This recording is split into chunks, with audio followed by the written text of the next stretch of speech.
Hello and welcome to the I Can Do podcast with Benjamin Lee. We're here to talk about tips and strategies to have an I Can Do mindset. Life is what you put into it. Get the most you can. Here's your host, Benjamin Lee.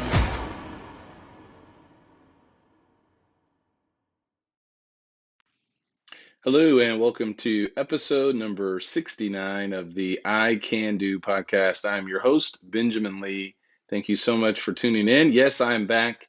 I have been doing some other work on my new podcast, the Today and Tomorrow podcast, which you can find on Apple, Spotify, Anchor, and every other platform where you may listen to your podcasts.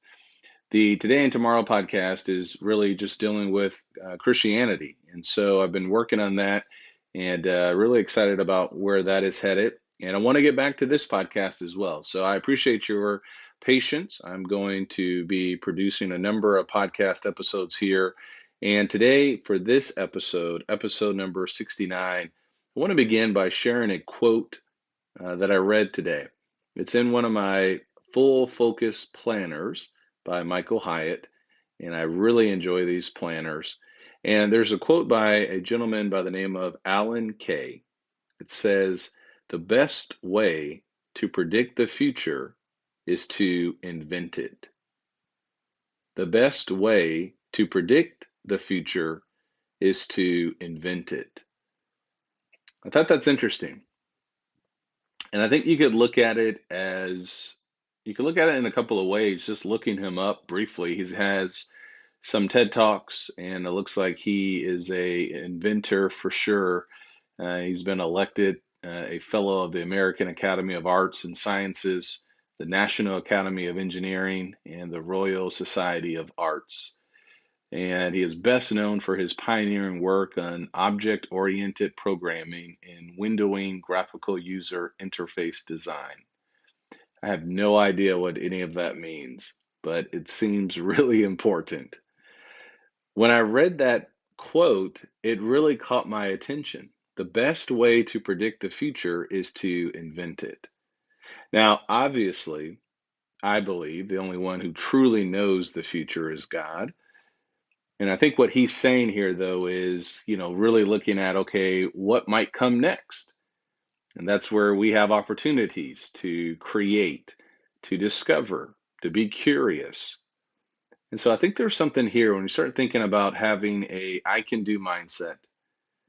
When you think about success and what that may look like, there's a great reason for us to be creative, to look for problems that need to be solved. And I think that falls into this category of what he's trying to get across. The best way to predict the future is to invent it. There's another way that I was thinking about this as well, and I may be way off with this quote, but I was actually thinking about my calendar. We try to predict, okay, what does next week look like?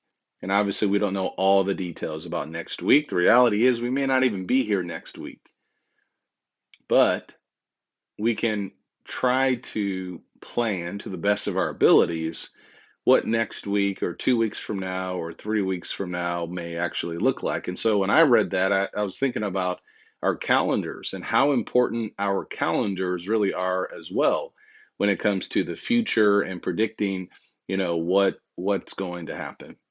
So you can look at it in a couple of ways. Invention, creating, creativity, being curious, having an I can do mindset, that certainly will go a long way.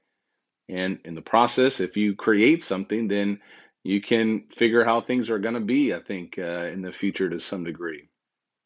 But I also think even if you haven't created anything,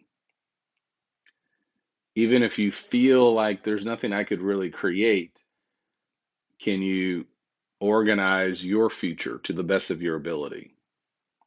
And I think one of the simplest ways to do that is with our calendars. What can we control to the best of our ability? Can we plan for tomorrow? We know that tomorrow is not promised, but planning and anticipating things that could happen, that's another way to kind of see what may take place in the future as well.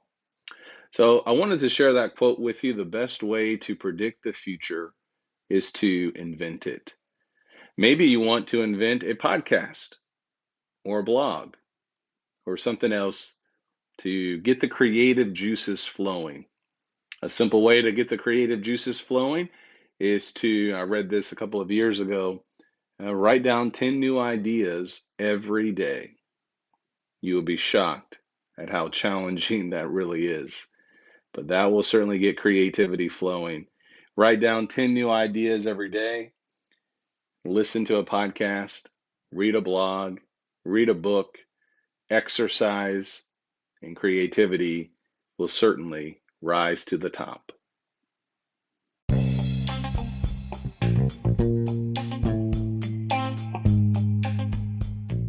Once again, thank you so much for tuning in to this episode. If you are in the need or are looking for more motivation in your life, feel free to check out my website, benjaminlee.blog, where you can find hundreds of encouraging, motivational blog posts on a variety of subjects. You can find all of my books, which can also be found on Amazon.com, and other podcast interviews with a variety of people. I hope this helps. Please leave me a rating and a review. I can do, and so can you. Take care, and God bless.